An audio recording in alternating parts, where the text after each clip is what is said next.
We are back for small business quick wins presented by Thryv, and we are talking about AI stuff today. I'm excited.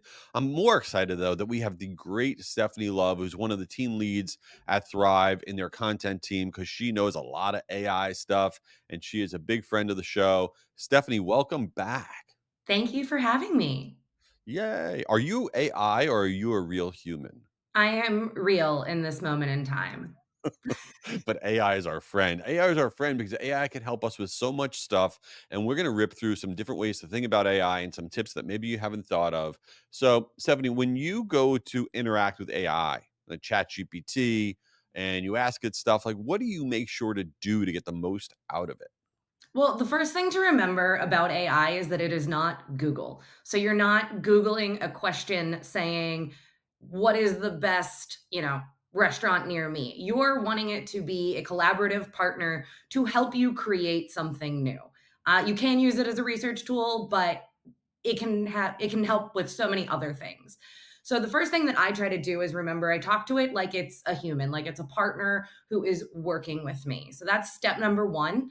And step number two is to remember that the first answer is probably not going to be your final answer. Once again, it's a partner that you're working back and forth with. So you put in your prompt, it pops out an answer, and then you usually need to come back and refine it, provide it more details, give it a little bit more context on what exactly you're looking for or what the platform you're looking to write for is. Make sure that you're working with it so that A, it learns from you, because that's the best part of it is it learns over time.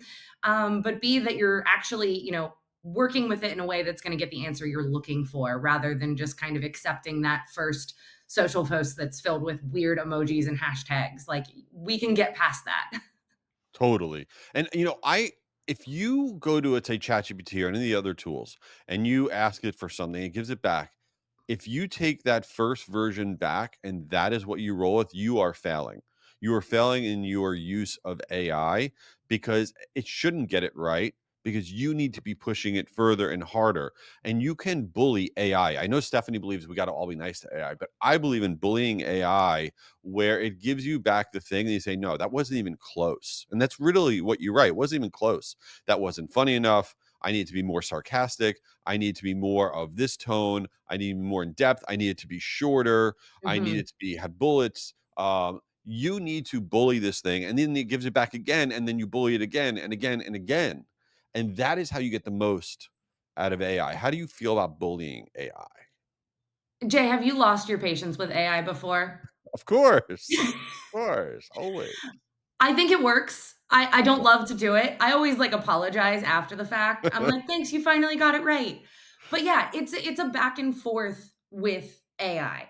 And especially when it comes to the consumer, I think we're all getting a little bit better at recognizing when a social post or a blog post or website copy is just ripped straight from ChatGPT. Yeah. So, one of the things that I have found personally that has helped me get better responses from AI is rather than telling AI, write me a social post that will, you know, get small business owners to, think about marketing for next year. I instead ask AI to be part of my audience telling a friend. So I'd say, hey, pretend you're a small business owner prepping for your marketing for next year.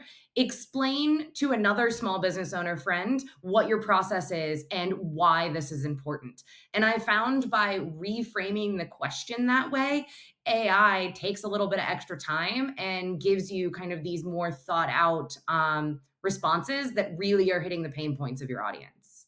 Yeah, and I think that's a super valuable tip. Anytime that you're interacting with I believe you should make it take on a persona of some kind, right? Because when you're getting back that content from AI, you're hoping it's providing it to you in a certain persona. It could be the world's, greatest email marketing expert, and they're the ones that are giving you back, the email content. It could be, some sort of scientific things giving you back. Let's say you're the greatest plumber in the world because you want content back for your plumbing blog on your website. Always ask AI to take on a persona of what you want it to be, and you will get a much, much better output, right? I mean, Stephanie, are there personas that you've heard of or seen that are kind of cool? Yeah, I mean, when it comes to the personas, it's really just kind of narrowing down who your audience is that I Okay. usually kind of put forth. Like, is my audience a small business owner? Is my audience a new homeowner who is looking for looking to get a new roof? What are the pain points there? So that's really what it comes down to. The other thing that I've really noticed is helpful is including very specific phrases like please no jargon, because AI is pulling from all over the internet to get its information. And often it gives you all of these phrases that, just sound like they were in a research paper. Like it's streamlining your day to day, Right. or your, you know, super. I don't know. It's they give you these weird words that it's like no one would say that in in real life. So make sure it's talking to people in the way that they would talk to each other. Totally agree. And the other quick tip I'll give is that ChatGPT and the other ones do as well, but ChatGPT has in their free version, you have the ability to upload an image. There's a little paperclip icon where the prompt bar is. You could upload any image, and I don't think small business owners use that enough. What would you do to upload an image? Where would you get out of that?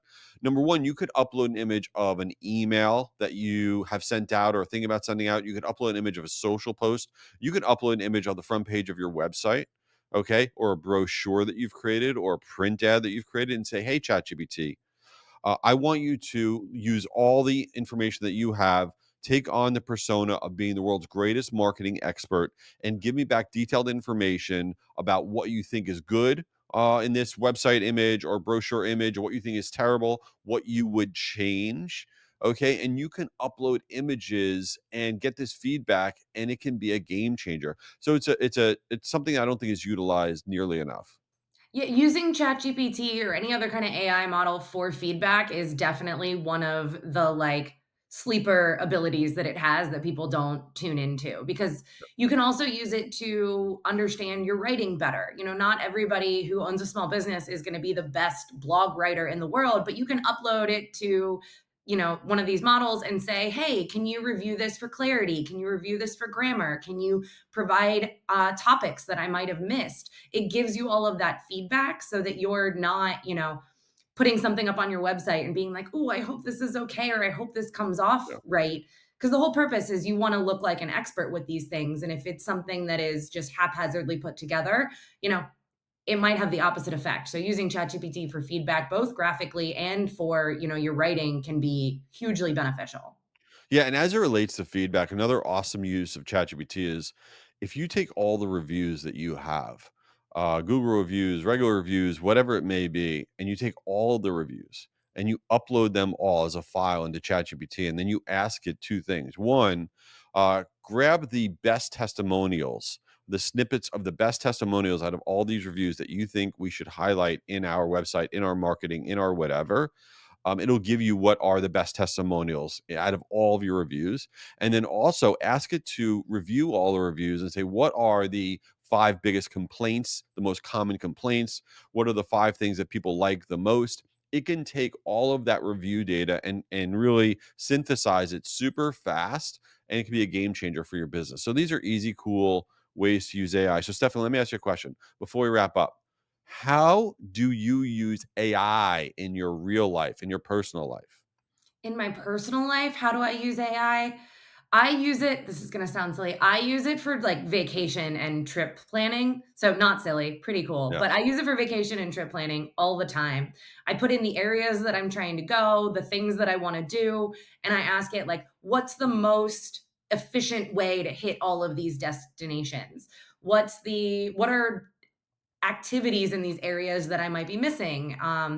Or once again, I've used it with the review thing. I've put a bunch of reviews into and been like, hey, like, what's the consensus on this activity? Is it worth the money? And gotten a lot of feedback that way. So it's definitely helped plan some trips. So what about you? Totally. No, same thing, and the big one that I use for travel planning is I put in the, address of whatever hotel I'm staying at, and I say, "Tell me the different activities. I don't want any activity that's more than 40 minutes away, and give me a table back of the driving distance from my hotel to each activity," because I just don't like going far, and that would be like, "Oh, this one's 12 minutes, this one's 18 minutes, this one's 20 minutes," and then I am cool. I also tell it that I don't like anything cultural because I'm an ignoramus, and please only give me activities that are for somebody that has the attention of a flea. So there you go. It Nice. works. It works though. Now, the one thing that I do you kinda made fun of me because I love to say thank you to AI Yeah. and be nice to it, but I will say, so Thryv did a webinar a while back with Microsoft and Cyclotron, and they did say that it is possible to emotionally manipulate AI to help give you the response that you want. So, just calling it out that just saying thank you and being polite and potentially putting it in stressful situations can help get you better answers. All I'm saying. All right, the entire universe, let it be known that Stephanie Love was nice to AI and Jay was not. We'll see what that happens. See what happens out there. We'll see you in Well, this has 25 been years. amazing. Another great episode. Listen, everybody, check out Thrive, thryv.com. It is the ultimate space solution, everything for a small business owner, for your marketing, for your billing, for getting all of your reviews together, for everything. I can't tell you enough to check them out at thrive.com. And Stephanie, thanks for being here. Yeah, thanks for having me.